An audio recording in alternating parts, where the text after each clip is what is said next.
I built my own career without help, but once I started earning real money, my parents said I owed it to the family name. My name is Daniel, and nothing about my early life hinted that any of this would happen. The house I grew up in looked normal from the outside, but everything inside revolved around image, status, and control. My parents cared about how things looked, not how things were. Every choice in the house had to point back to them. Any success a kid had needed to be a reflection of their own effort. Anything less than that felt like a threat to them. As a kid, control showed up in ways that felt small at the time. School choices, hobbies, even the people I spent time with always required their approval. They didn't do it through shouting. They used guilt, reminders of what they had done for me, and a steady pressure to make choices they could claim as theirs. For years, I didn't question it because everyone kept telling me parents know best. When you hear something enough, it sticks. Things changed after college. I picked work that didn't line up with the path they tried to push on me. Instead of joining the family business or following a career tied to their network, I went into freelance product work. The first few years were rough, but I kept going because the work belonged to me. No pressure from them. No rules. No expectations about who I had to impress. When the business grew, they acted supportive at first, but the support didn't feel real. They praised things they could brag about and ignored the effort that got me there. The real shift started once real money came in. The moment my work began bringing an income that no one else controlled, the tone changed. They claimed it reflected well on the family name. They said I owed part of the success to them because they raised me and set the foundation. They wanted credit for decisions they were never involved in. I ignored the comments because it felt easier than starting another argument. That was my mistake. The pressure sharpened once my contracts got bigger. I noticed them asking questions they never asked before. Who was hiring me? What the rates were? Which companies I worked with? Who my contacts were? At first, I assumed they were curious, but the questions kept coming even when I made it clear I didn't want to involve them. They still pushed. The tone carried a sense of ownership, like the business wasn't mine anymore. Then came the strange contract delays. Companies that moved fast suddenly slowed down. Not every deal, just enough to raise suspicion. At first, I blamed normal business lapses. People get busy.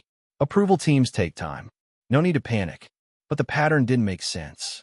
Projects that were set and ready hit sudden holdups without any real reason. The day I found out what happened, I had no plan for how to handle it. One of the companies reached out and asked to meet. Nothing in their tone suggested a problem. The meeting seemed simple. A short update on a contract timeline. That's all I expected. Instead, the lead manager showed me the recordings. Actual recordings of calls made from my parents. There was no warning. No slow lead-in. They started the audio without describing what I was about to hear. The first voice on the recording was my father. The next one was my mother, both calling the company, both using their full names, both claiming they were acting on my behalf. They tried to make me sound unstable, money-hungry, and reckless with deadlines. They pushed the idea that my deals needed tighter control.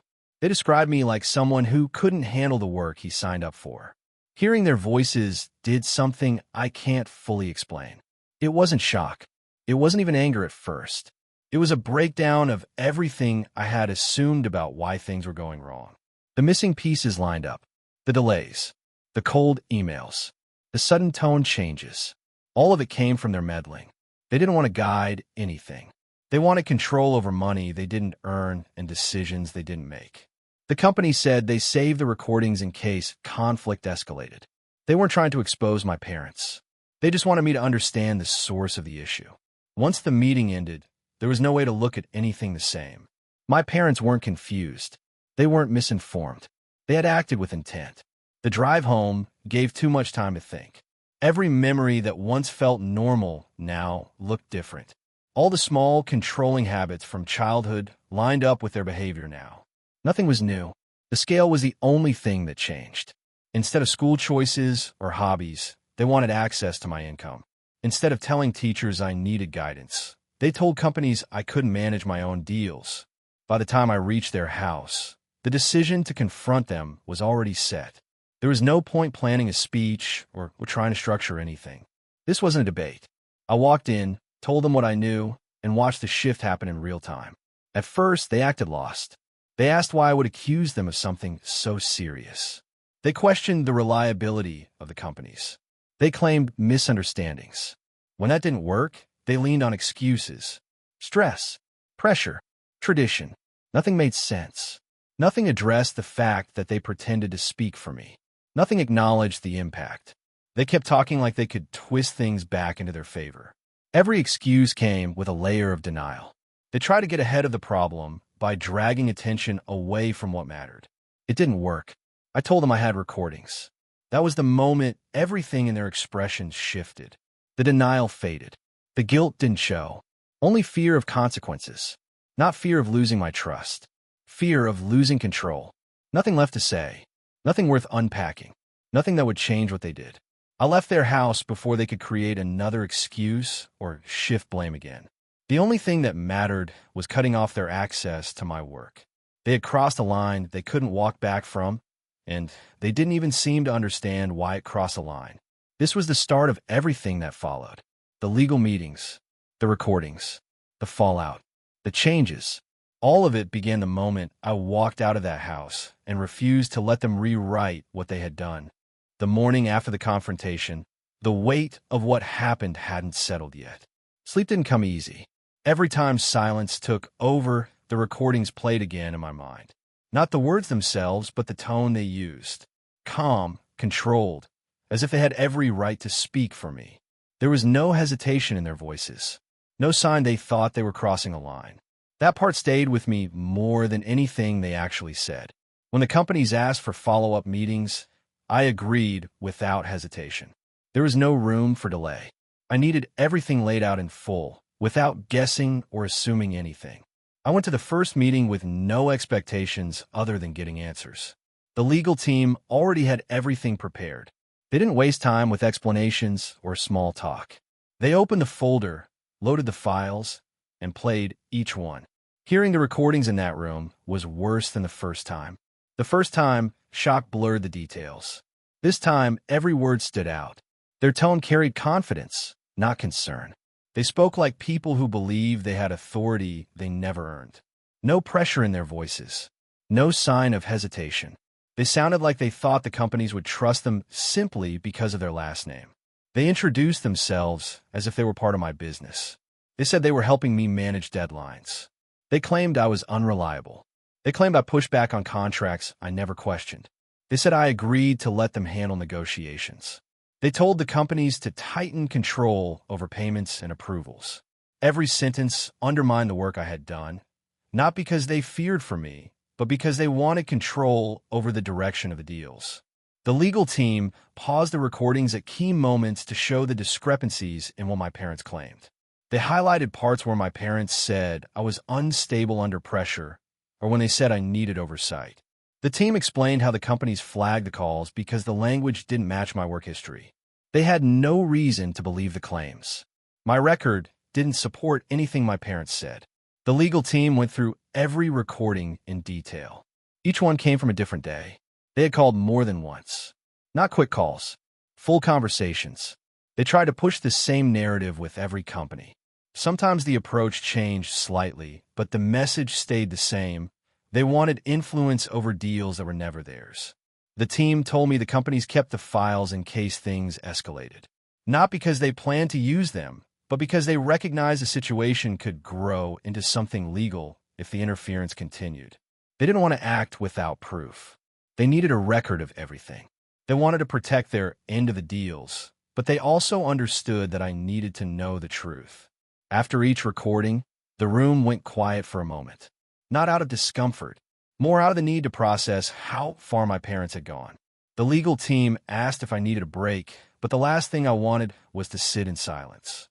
I told them to continue because dragging it out would make it worse. The next company took a similar approach.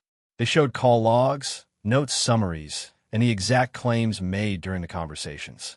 They kept detailed records of every attempt my parents made to influence the contracts. They explained how they handled it. Some shut the calls down immediately. Others listened long enough to document what was said. A few reached out to verify concerns, but held back from sharing details until they had enough proof. The worst part wasn't the content of the recordings. The lies didn't surprise me after hearing the first one. What bothered me most was how comfortable they sounded doing it. They didn't see it as sabotage. They saw it as management. They believed my business was an extension of their control. They believed they had the right to intervene, twist things, and adjust details for their own benefit. The legal teams across the companies were consistent in their response. They made it clear that the behavior from my parents was inappropriate and damaging. They told me they understood that I had no involvement in the calls. They wanted me to know my reputation remained intact. The problem wasn't me. It was them. Every recording confirmed something I didn't want to admit for years. The behavior wasn't new. It was the grown-up version of the same control they had always used. When I was younger, they managed teachers, clubs, coaches, and relatives the same way. They always acted like they needed to guide situations to protect some image. They claimed they were stepping in for my sake, but it always benefited them more than me. Back then, the stakes were smaller. Now, the stakes involved contracts and money they didn't have access to, and the pressure pushed them to take things further. By the time I finished the last meeting of the day, everything was clear. This wasn't a misunderstanding. This wasn't stress. This wasn't confusion. They didn't stumble into the situation. They planned every part of it. They called on different days. They created a narrative. They pushed for control in the same tone they used for everything else in life. Calm, confident, certain they would get what they wanted. Driving home from the last meeting, the anger finally settled in. Not loud anger, not the kind that makes you want to yell. More like a deep sense of clarity that can't be reversed. Everything lined up. Every strange shift in the contracts. Every delay. Every confused email. Every unexpected change in tone. It all connected. The next days were filled with more meetings, but the tone changed. The companies focused on protecting my work. They made it clear they trusted me. They showed support through action. They adjusted security measures around communication. They flagged numbers connected to my parents. They put blocks in place. They made sure no one else could interfere again. They wanted the business to continue smoothly without interruptions. During one of the final meetings, the legal team asked how I wanted to proceed. Not against my parents, but regarding future deals. They offered to help set up rules preventing anyone from speaking on my behalf without written approval. They recommended stronger boundaries. They suggested a system where every contact went through secured channels. It felt like the right step, not because I wanted to punish anyone, not because I needed revenge, because I needed distance. I needed protection from a problem that came from people who should have supported me instead of trying to control me. The recordings changed everything. They stripped away excuses. They cut through any attempt at gaslighting. They showed the truth without emotion or opinion. Raw actions, raw words, no way to spin them, no room for denial. By the end of that week, nothing about my relationship with my parents looked the same. There was no way to pretend they acted out of care. Every action pointed to control, entitlement, and the belief that they owned part of my work simply because of the bloodline. That was the point where I knew the next step wasn't optional. I had to cut them out of my career before they did more damage. Protecting my work wasn't about spite. It was about survival. It was about setting boundaries they couldn't ignore. The next part of the story begins when I made the decision to remove them from every part of my work life and everything that followed once they realized they no longer had access. The first step was simple. Stop every direct point of contact they had with my work. No announcement, no warning, no chance for them to talk their way back in. They had crossed a line that couldn't be undone, and any delay on my end would give them room to twist the story again. Cutting them out wasn't about making a statement. It was about shutting down access before they found another way to interfere. I started with the companies I worked with most.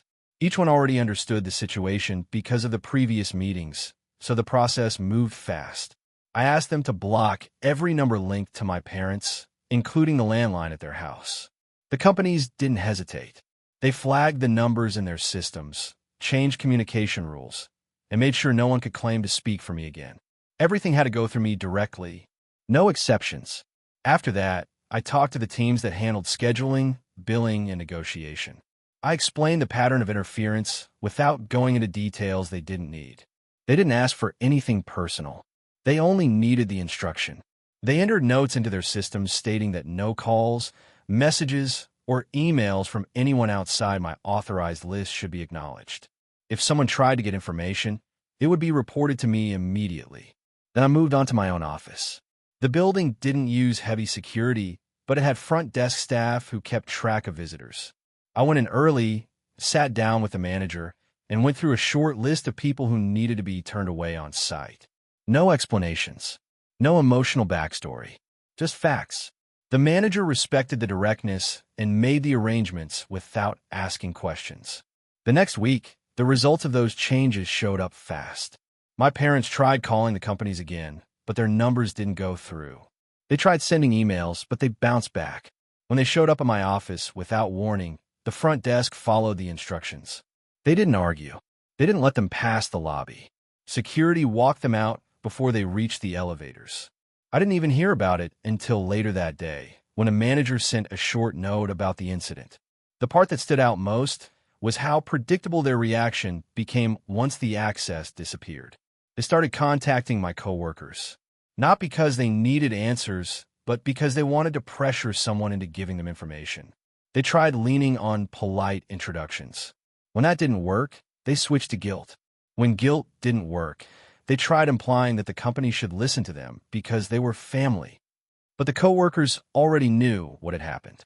The truth spread through the office without my involvement, not through rumors or gossip, but because people wanted to protect the work environment from outside interference. They didn't treat it like drama. They treated it like a security issue. They told my parents the same thing every time. All communication had to go through me. No workaround existed. That shift in the workplace brought relief I didn't realize I needed. For the first time since the business grew, there was no constant background fear of interference. No wondering why contracts slowed down. No confusion about unexpected tone shifts. No pressure to explain things I didn't do. It felt like steady ground. Not perfect, but stable in a way that actually made sense. Years of conditioning made me think cutting them out would lead to guilt. That didn't happen. The only feeling that came up was clarity. They made the choice that created the consequence. They stepped into my career without permission. They lied to companies I trusted. They acted with confidence that they wouldn't get caught. When everything came to light, they tried to act confused instead of apologizing. There wasn't anything to feel guilty about. The boundary didn't end with blocking access. I changed how I worked. I tightened systems, organized communication channels, and removed anything that could be exploited. I made sure people knew that no one, family or not, was allowed to make business decisions for me. If someone tried, it had to be reported. For a while, I wondered if my parents would accept the boundary quietly. That hope lasted about 2 days. They tried every tactic they had used my entire life, just delivered in different forms. Guilt, pressure, claims that I was overreacting, attempts to turn the situation into a misunderstanding. They even tried saying they only stepped in to guide me. Anything to avoid admitting what they actually did. They also tried acting like the companies misinterpreted their words. They tried saying I misunderstood the calls. They tried pretending the recordings weren't accurate. They rotated through excuses because they didn't understand that the situation wasn't a conversation anymore. It was a result. Cutting them off during work hours became the only real protection. Without that step, the damage would have continued. They would have kept calling companies, kept trying to control the direction of my career, and kept trying to insert themselves into decisions that weren't theirs. The boundary didn't harm me. It preserved everything I had built. During the next few months, the distance grew. They still tried reaching out, but the attempts became weaker as time passed. I responded less and less until there was nothing left to say. The relationship shifted into something that no longer held control over my work or my time. Every part of the career stayed in my hands, where it should have been in the first place. People around me noticed the change, not because I talked about it, but because my work improved. I could focus without the noise. I could negotiate without interference. I could build without looking over my shoulder. The companies trusted me more, not because I explained everything, but because I handled the situation without turning it into a mess. My parents didn't accept the boundary. They tolerated it because they had no way to break through it. Every option they used failed. Every tactic they relied on fell apart once the companies saw the truth. For the first time, They couldn't twist the story into something that made them look better. They couldn't claim ownership. They couldn't shift blame. They couldn't step into my career again because the door was closed from the inside. This part of the story ends with them trying one last route, shaping the narrative through relatives. They thought if they controlled the family story, they could change the way people saw the situation and push pressure back onto me. Once they realized they couldn't reach me through my office, my coworkers, or the companies, they turned to the place they always used when they needed control: the relatives. They had done it throughout my childhood whenever they wanted to make themselves look like the reasonable ones. They knew the family listened to them. They knew most relatives took their side by default. They counted on that loyalty to keep pressure on me. The shift started quietly. A cousin reached out, asking why I'd cut my parents out of my life. The message didn't mention the business. It sounded like a vague concern, the kind someone sends when they've only heard one side. The next day, an aunt called to say she heard I had changed. Another relative said they had heard I had become ungrateful. The pattern was obvious. My parents were building a version of the story where they were victims, and I was the one who abandoned them without reason. The more messages came in, the clearer the script became. They claimed I had become arrogant after earning more money. They said I wasn't listening to them anymore. They told relatives they only stepped in to guide me because I was taking on too much responsibility. They framed it like they were trying to protect me. They didn't mention a single thing they actually did. Not one word about the calls, the lies, the interference, or the recordings. They expected relatives to pressure me into reaching out, apologizing, or letting them back into my career. They believed the family would lean on me the same way they always did. They thought guilt would fix everything. They still believed emotional pressure would give them access they no longer had. What they didn't expect was that the relatives actually wanted to hear my side.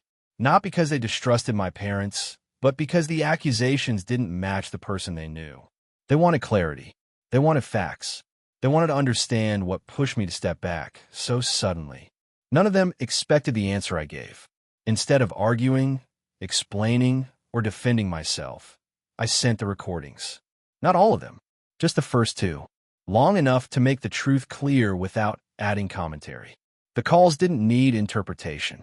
My parents' words spoke for themselves.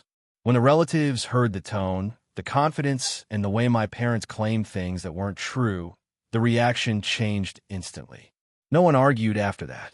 No one tried to guilt me. No one asked for more explanation. The family group chats went quiet for hours. Then messages started coming in with short reactions: shock, confusion, disbelief, anger. But none of that was directed at me. Every message pointed toward my parents. Not because people wanted drama, but because the recordings removed any room for excuses. Relatives who had defended my parents in the past switched their tone immediately. A few of them said they needed time to process what they heard. Others said they couldn't believe how far things went. A few apologized for doubting me. They didn't say much more than that, which was fine. The point wasn't getting them on my side. The point was making sure the truth stood on its own without me having to argue for it. Once my parents realized the relatives knew the truth, their reaction changed fast. They went from controlling the story to losing every bit of support they thought they had. Relatives they always relied on stopped defending them. Calls they made to clear up confusion didn't go the way they expected. They tried repeating the same excuses they gave me: stress, pressure, confusion, but no one bought it. The recordings made denial impossible. That was when the blame shifted toward me again. They said I humiliated them. They claimed I should have handled everything within the family. They said sending the recordings was disrespectful. They tried saying I made them look bad. They didn't acknowledge the fact that they created the situation. They focused only on the embarrassment, not the actions. They sent messages filled with long paragraphs about disappointment. They tried saying I overreacted. They tried acting hurt. They avoided responsibility in every line.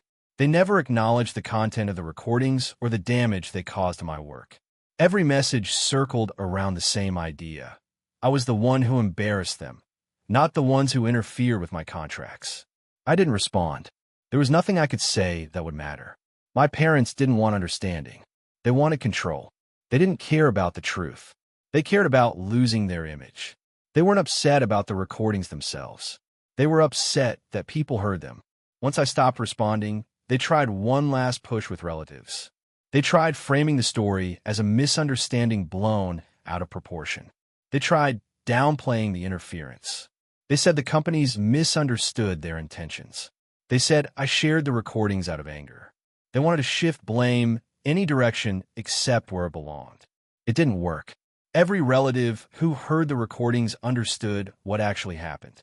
They didn't repeat my parents' claims. They didn't send guilt messages. They didn't encourage reconciliation. They stayed silent. No one defended them anymore. My parents lost the support they counted on because facts carried more weight than excuses. That loss hit them harder than anything else. Not the block calls. Not the office incident. Not the distance. The loss of the narrative shook them because they had spent their whole lives building it. Once it fell apart, they didn't know what to do. They didn't try contacting me after that. They stopped trying to twist things publicly. They stayed quiet, not because they accepted the situation, but because they had no ground left to stand on. They realized pushing further would expose even more. I stepped into the living room and kept the folder tight under my arm. My cousin Daniel was sitting on the couch, pretending he wasn't listening even though his whole body shifted when he saw me come in. My mother was at the dining table, staring at her phone like it was supposed to tell her what to do next. She looked up, noticed the folder, and her face changed. Not angry, more like she finally understood something she didn't want to accept. I sat across from her. Mark left everything to me, I said. No drama, no build-up, just the truth. Daniel leaned forward like he was about to argue, but he didn't. My mother looked at the table instead of at me. For a moment, she didn't speak, and that silence made everything feel heavier. She finally said, "He always cared about you, more than you realize." I didn't respond. She never said things like that. She always treated Mark like some distant uncle who wasn't supposed to matter. But now that she couldn't control anything, she talked different. Daniel asked what everything meant. I told him the truth. Mark's house, his accounts, the land, the savings, all of it. When I finished, Daniel sat back like someone had punched the air out of him. My mother finally looked at me. So what now? I told her I didn't know yet. I wasn't going to make promises, and I wasn't going to let them think they had a claim over something they ignored until it became valuable. I got up and walked to the door. Before I left, I told her I needed time to figure out what Mark wanted me to do with all of this. Not the me. When I closed the door behind me, I felt the first moment of clarity since the whole thing started. It wasn't excitement or relief, just clarity. I had decisions to make, and none of them involved repeating the same life Mark watched me grow up in. I drove to Mark's house that evening. I didn't tell anyone where I was going. The place was quiet, the kind of quiet that feels intentional. I walked through the rooms the way he used to, slow, checking everything without needing to explain why. His office was exactly how he left it. I sat in his chair and opened the drawer he always kept locked. Inside was a stack of letters he'd written but never sent, all addressed to me. Most of them were short, things he didn't know how to say out loud. He wrote about watching me grow up, about seeing the way my mother pushed her fear onto me, about wanting me to have options he never had. He apologized for not telling me sooner that he was sick. He said the inheritance wasn't a gift, it was a responsibility. He wanted me to use it to get out, not to stay and fix anyone else's damage. The last letter was different. It wasn't advice. It wasn't a warning. It was one sentence. Make a life you don't have to recover from. I sat with that for a long time. When I finally stepped outside, the air felt colder than earlier. I stood on the porch, looking over the land he'd worked on for years. For the first time, it didn't feel like something heavy being handed to me. It felt like a direction. I locked up the house and walked to my car. Before I got in, I made a decision I knew he'd expect from me. I wasn't going back to argue with my mother. I wasn't explaining anything to anyone. I was leaving town for a while. Not running, resetting. When I pulled onto the road, the house disappeared behind the trees, and I didn't look back. Not because I was trying to forget anything, but because everything I needed from that place was already with me. The responsibility, the clarity, the promise. And the one sentence that ended up being the real inheritance. Make a life you don't have to recover from. If you enjoyed this video, please hit that subscribe button. It really helps the channel and lets us bring you more and better stories.